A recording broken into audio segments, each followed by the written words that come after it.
Hindi lang naman po kami yung kumapit kundi kayo din po 'di ba po? Parang nagtulungan lang din. Tulungan talaga.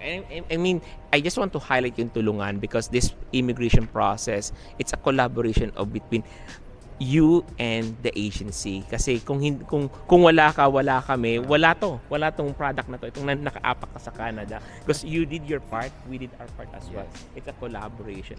And I just want to highlight that one as well. So if you're dreaming right now, that's something that you need to take note as well. So ano nangyari after that one? Second employer, eto na. Ito na, so interview na naman.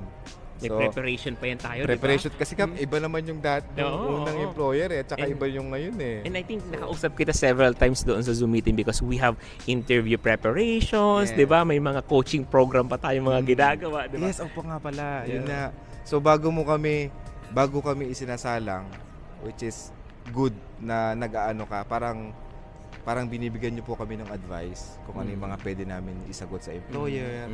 So kumbaga may binibrief niyo po ba kami, parang briefing ba bago Parang may mag-start. So So parang bigyan namin idea kung sino si employer, anong ginagawa ni employer. yes, exactly. So yun po, tuloy-tuloy na siya noon. So hanggang sa nakapasa na naman ulit. So tapos sabi ko siguro